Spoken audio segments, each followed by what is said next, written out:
하나님 아버지, 우리의 내면에 십자가를 세우고 십자가를 통해서 먼저 우리의 마음을 성찰하게 하소서. 십자가를 통해 주변을 바라보게 하소서. 우리가 주도하는 것이 아니라 하나님께서 주도하시는 일에 우리를 맡기게 하소서. 오늘도 십자가 은혜를 통해 주의 자녀가 되어 아름다운 날을 살았음을 고백하길 소망합니다. 예수님의 이름으로 기도합니다. 아멘.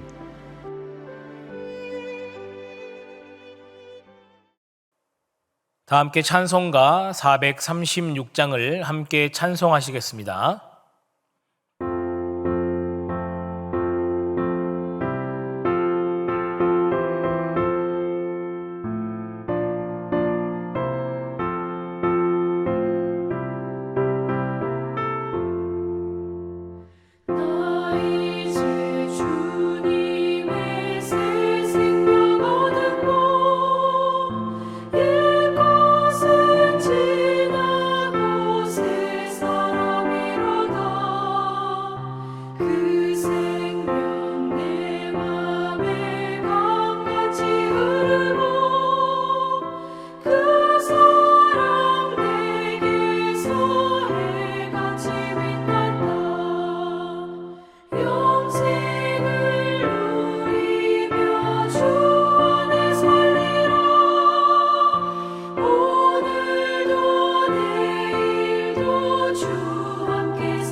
오늘 말씀은 여호수아 4장 1절로 24절의 말씀입니다. 여호수아 4장.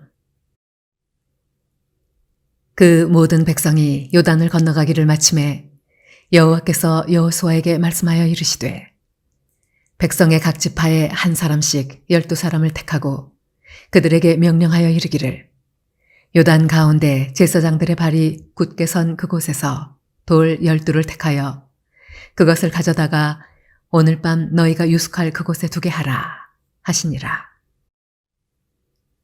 여호수아가 이스라엘 자손 중에서 각 지파에 한 사람씩 준비한 그 12사람을 불러 그들에게 이르되 요단 가운데로 들어가 너희 하나님 여호와의 궤 앞으로 가서 이스라엘 자손들의 지파 수대로 각기 돌 1개씩 가져다가 어깨에 매라. 이것이 너희 중에 표징이 되리라. 후일에 너희의 자손들이 물어 이르되 이 돌들은 무슨 뜻이냐 하거든 그들에게 이르기를 요단물이 여호와의 언약궤 앞에서 끊어졌나니 곧 언약궤가 요단을 건널 때에 요단물이 끊어졌으므로 이 돌들이 이스라엘 자손에게 영원히 기념이 되리라 하라 하니라. 이스라엘 자손들이 여호수아가 명령한 대로 행하되 여호와께서 여호수아에게 이르신 대로 이스라엘 자손들의 지파의 수를 따라 요단 가운데에서 돌 12를 택하여 자기들이 유숙할 곳으로 가져다가 거기에 두었더라. 여호수아가 또 요단 가운데 곧 언약궤를 맨 제사장들의 발이 선 곳에 돌 12를 세웠더니 오늘까지 거기에 있더라. 또 여호와께서 여호수아에게 명령하사 백성에게 말하게 하신 일, 곧 모세가 여호수아에게 명령한 일이 다 마치기까지 궤를 맨 제사장들이 요단 가운데에 서 있고 백성은 속히 건넜으며 모든 백성이 건너기를 마친 후에 여호와의 궤와 제사장들이 백성의 목전에서 건넜으며 르우벤 자손과 갓 자손과 므낫세 반지파는 모세가 그들에게 이른 것 같이 무장하고 이스라엘 자손들보다 앞서 건너갔으니 무장한 4만 명가량이 여호와 앞에서 건너가 싸우려고 여리고 평지에 이르니라. 그날에 여호와께서 모든 이스라엘의 목전에서 여호수아를 크게 하심에 그가 생존한 날 동안에 백성이 그를 두려워하기를 모세를 두려워하던 것 같이 하였더라. 여호와께서 여호수아에게 말씀하여 이르시되 증거궤를 맨 제사장들에게 명령하여 요단에서 올라오게 하라 하신지라. 여호수아가 제사장들에게 명령하여 이르기를 요단에서 올라오라 하매 여호와의 언약궤를 맨 제사장들이 요단 가운데에서 나오며 그 발바닥으로 육지를 밟는 동시에 요단물이 본 곳으로 도로 흘러서 전과 같이 언덕에 넘쳤더라. 첫째 달 10일에 백성이 요단에서 올라와 여리고 동쪽 경계 길갈에 진침해 여호수아가 요단에서 가져온 그 12돌을 길갈에 세우고 이스라엘 자손들에게 말하여 이르되 후일에 너희의 자손들이 그들의 아버지에게 묻기를 이 돌들은 무슨 뜻이니까 하거든 너희는 너희의 자손들에게 알게 하여 이르기를 이스라엘이 마른 땅을 밟고 이 요단을 건넜음이라. 너희의 하나님 여호와께서 요단물을 너희 앞에서 마르게 하사 너희를 건너게 하신 것이 너희의 하나님 여호와께서 우리 앞에 홍해를 말리시고 우리를 건너게 하신과 같았나니 이는 땅의 모든 백성에게 여호와의 손이 강하신 것을 알게 하며 너희가 너희의 하나님 여호와를 항상 경외하게 하려 하심이라 하라. 오늘 함께 읽으신 말씀은 이제 이스라엘 백성이 그토록 들어가기 원했던 젖과 꿀이 흐르는 땅, 바로 가나안 땅에 발을 내디디며 요단강을 건넌 직후에 일어난 일들을 기록하고 있습니다. 바로 앞장인 3장에서 언약궤를 짊어진 제사장들이 요단강에 발을 내딛자마자 물살이 거치게 흐르던 그 요단강의 물이 한쪽에 벽처럼 쌓입니다. 그리고 드러난 그 요단강의 마른 바닥을 이스라엘 백성들이 다 걸어서 건너갔죠. 요단강을 건너고 먼저 한 일이 오늘 본문 4장부터 나오는데 어떤 일입니까?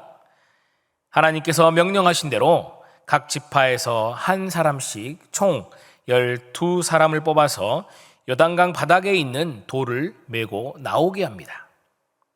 그리고 이 돌을 각 지파가 유숙할 장소에 두게 하죠. 또한 지금 언약궤가 서 있는 곳, 바로 그 요단강의 바닥에 돌 12개를 세웁니다. 이 모든 일을 지시하신 이 하나님의 뜻이 어디에 있었습니까? 그 뜻이 무엇입니까? 바로 6절, 7절에 나옵니다. 후대의 자손들이 이 돌이 왜 여기 있습니까? 하고 그들에게 물어보면 언약궤가 요단강을 건널 때, 또한 이스라엘 백성들이 이 요단강을 건널 때 하나님께서 그 물의 흐름을 멈추게 하셔서 온 이스라엘 민족이 걸어서 건너가게 하신 것을 기념하는 돌이다라고 알려주기 위함이라고 하나님은 말씀하고 계십니다.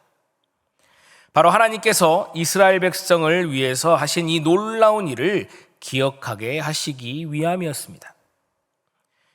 그렇습니다. 하나님께서는 시공을 초월하여 이 땅 가운데 살아가는 모두가 하나님께서 손수 펼쳐가시는 이 놀라운 일들을 기억하기를 원하시는 것인데, 그것도 그냥 짧게 얼마간 기억하길 원하시는 것이 아니라 7절에서 말씀하신 것처럼 영원히 기억하기를 원하신다는 것입니다. 이 돌이 바로 하나님께서 하신 일의 그 표징이 된다는 것입니다. 본문 6절에 등장하고 있는 바로 이 표징이라는 단어인 오트의 뜻을 살펴보면 대체적으로 하나님께서 이루시는 놀라운 일에 대한 증거, 그리고 약속의 표시라는 뜻을 나타낼 때 사용되고 있음을 우리는 발견할 수 있습니다. 여러분, 이 표징 또는 표시는 어떤 의미가 있습니까? 표징과 표시는 그것에 사용된 그 물질 자체로는 크게 의미가 없습니다.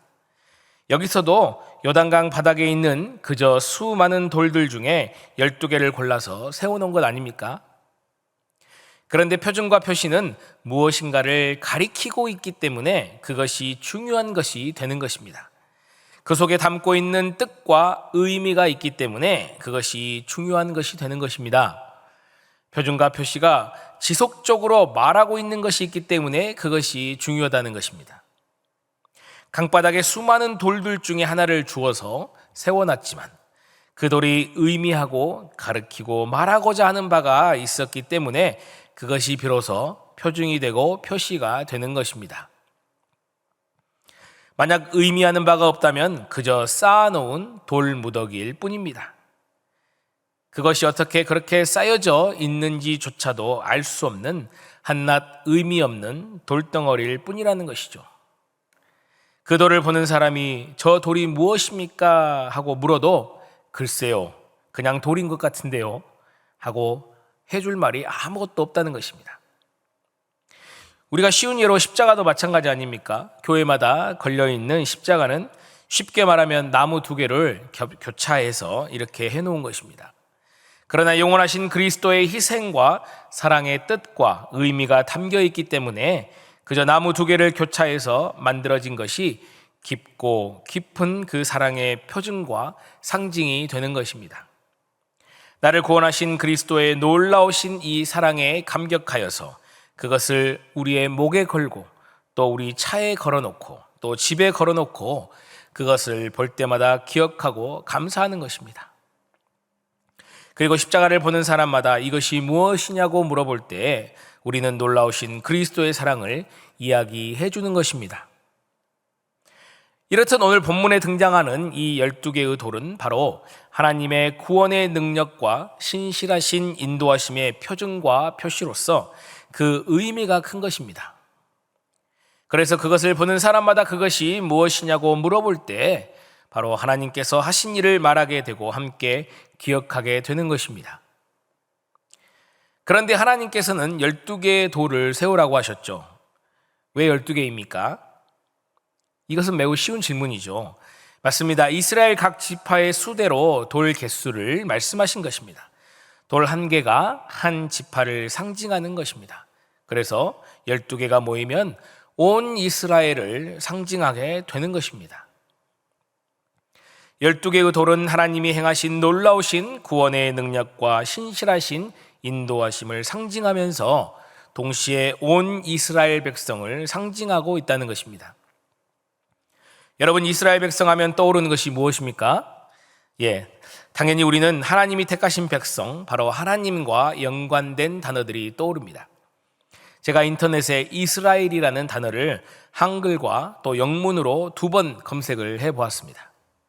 신앙적 배경이 배제된 이 인터넷에서는 어떤 단어들이 처음으로 등장할까 궁금했습니다. 결과가 어떻겠습니까? 역시 답은 같았습니다. 먼저 다윗의 별이 들어간 국기가 검색이 되었습니다. 그리고 이스라엘이라는 이 나라의 위치, 그리고 그 이름의 유래를 설명하는 단어들이 검색이 되었는데요. 한글로는 하나님과 싸워 이기다, 또한 영어로도 역시 하나님과 씨름하다라는 단어들이 검색이 되었습니다. 그렇습니다. 이스라엘은 바로 하나님을 기억하게 하는 단어이며 또한 사람들입니다. 특별히 이스라엘 백성들이 출애굽하여 가나안 땅을 향해 가는 과정 가운데서 이스라엘 백성들이 진격해 온다는 그 소식을 들은 이방 민족들은 이스라엘 백성을 인도하시는 그 하나님을 기억하고 생각하며 두려워하였다는 이 사실을 우리는 성경을 통해 알고 있지 않습니까? 바로 이스라엘 백성들은 하나님께서 이루어 가시는 구원의 표징이자 표시였습니다. 이사야 49장 6절에도 이렇게 말씀하고 계십니다. 내가 또 너를 이방의 빛으로 삼아 나의 구원을 베풀어서 땅 끝까지 이르게 하리라. 아멘. 이스라엘 백성을 부르신 이유가 이 이방의 빛으로 삼아서 하나님의 구원의 은혜가 이스라엘과 온 유대와 사마리아와 땅 끝까지 이르게 하시기 위함이라고 말씀하고 계십니다. 또한 베드로전서 2장 9절 말씀에도 그러나 너희는 택하신 족속이요 왕 같은 제사장이요 거룩한 나라요 그의 소유가 된 백성이니 이는 너희를 어두운 데서 불러내어 그의 기이한 빛에 들어가게 하신 이의 아름다운 덕을 선포하게 하려 하심이라. 아멘. 베드로전서의 말씀은 그 대상이 이스라엘 백성들에게만 국한된 것은 아니죠. 이제 혈통적인 하나님의 백성인 이스라엘 백성을 넘어 영적인 아브라함의 후손이 된 모든 믿는 자들에게 주시는 그 하나님의 말씀입니다. 바로 하나님의 아름다운 덕을 선포하게 하시기 위해서 우리 모든 믿는 자들을 어두운 곳에서 불러내어 하나님의 기이한 빛에 들어가게 하셨다는 것입니다. 그렇기 때문에 우리는 하나님을 생각나게 하고 기억하게 하는 바로 그 표징이라는 것입니다. 요단강 바닥에 어지럽게 질서 없게 그저 흐르는 물살 속에서 이리 구르고 저리 구르던 수많은 돌들 가운데 12를 택하여 하나님의 놀라운 일을 기억하게 하고 선포하게 하였던 12개의 돌들 같이 우리도 그렇게 부르시고 세우셨다는 것입니다. 강 바닥에 있을 때에는 그저 똑같은 돌이었습니다. 세상 풍파와 같은 거친 물살 속에서 이리 치이고 저리 치이고 이 돌에 치이고 저 돌에 치이고 때론 큰 돌에 치여서 깨지고 부서지던 그 상처투성이인 평범한 돌이었습니다. 그런데 하나님께서 택하시고 표징으로 삼으시자 한낱 돌에 불과하던 것이 표징이 되고 표시가 되었습니다. 희망과 소망이 없던 거친 풍파 속에 살고 있던 우리가 하나님의 복된 구원의 소식을 믿고 예수 그리스도를 영접함으로 이제는 하나님의 아름다운 덕을 선포하는 표준과 표시가 되었다는 것입니다. 오늘 하루를 시작하시는 이 아침, 어제까지의 나의 삶을 돌아보기를 원합니다. 나의 삶의 모습은 어떤 모습이었습니까? 그저 강바닥에 있었던 때와 같은 그런 모습으로 여전히 살고 오지는 않았습니까? 하나님의 아름다운 덕을 선포하는 그 표준과 표시로 부르심을 받고 세워졌는데 그 부르심에 합당한 삶을 우리는 살고 있습니까? 이 시간 함께 기도하시면서 그 부르심에 합당한 삶을 살기로 결단하시는 우리 모든 서림의 성도님들 되시기를 축복합니다. 우리의 삶의 모습을 보는 사람들마다 하나님을 기억하고 예수님의 구원의 은혜를 찬양하는 그런 놀라운 일들이 우리 삶의 현장마다 가득하기를 소망합니다. 기도하시겠습니다. 사랑의 하나님 감사합니다. 오늘 이 아침에도 말씀과 기도와 찬양으로 하루를 시작할 수 있도록 은혜를 주시니 감사합니다. 아무런 쓸모없던 강바닥에 돌과 같은 우리를 불러주시고 자녀 삼아주시고 하나님의 기이한 그 선하심과 놀라우신 덕을 선포할 수 있는 소명을 주시니 참으로 감사를 드립니다. 그 소명 잘 감당하며 살아갈 수 있도록 성령께서 도와주시기를 간절히 바라옵고 원합니다. 사랑하는 위임 목사님과 서림의 온 성도님들이 날마다의 삶을 통해서 하나님의 선하시고 인자하신 덕을 선포하며 복음으로 세상을 물들이며 살아갈 수 있도록 인도하여 주옵소서. 감사드리며 예수님의 이름으로 기도드립니다. 아멘.